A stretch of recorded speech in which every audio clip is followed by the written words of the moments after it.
Share করব তোমাদের সাথে কাতলা মাছের রেজালা, যেটা অনুষ্ঠান বাড়ির মতোই খেতে হবে। তো প্রথমেই কাতলা মাছ দিয়ে নিয়েছি, নুন, লেবু রস আর গোলমরিচ দিয়ে মাখিয়ে রেখে দেবো 15 মিনিট। একটা মশলা রেডি করে নেব, কাজু বাদাম পোস্ত দিয়ে পেস্ট করে, তারপর 3 চামচ টক দই দিয়ে মিহি পেস্ট করে রেডি করে রাখবো। কড়াতে সাদা তেল দিয়ে মাছগুলো হালকা করে ভেজে তুলে নেব।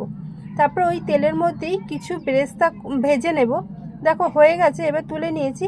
সেই তেলের মধ্যে শুকনো লঙ্কা আর গোটা গরম মশলা ফোড়ন দিয়ে নাড়িয়ে দিয়ে দেবো পেঁয়াজ বাটা। ভালো করে ভেজে নিয়ে আদা, কাঁচা লঙ্কা, রসুন বাটা দিয়ে দেবো। তারপরে নুন, গোলমরিচ গুঁড়ো দিয়ে ভালো করে কষিয়ে নিয়ে কাজু বাদাম, পোস্ত আর দইয়ের পেস্টটা দিয়ে দেবো। মোটামুটি কষিয়ে এলে পরিমাণ মতো চিনি আর কয়েকটা কাঁচা লঙ্কা দিয়ে ভালো করে কষিয়ে নিয়ে জল দিয়ে দেবো। এবার ঢাকা দিয়ে দেবো। যখন ঝোলটা ফুটে উঠবে একে একে করে মাছগুলো ছেড়ে দেবো।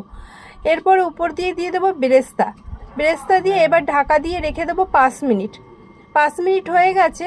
উপর দিয়ে গরম মশলা আর ঘি দিয়ে এবার চাপা দিয়ে রেখে দেবো 2 মিনিট, গ্যাস বন্ধ করে। এবার পরিবেশন। উপর দিয়ে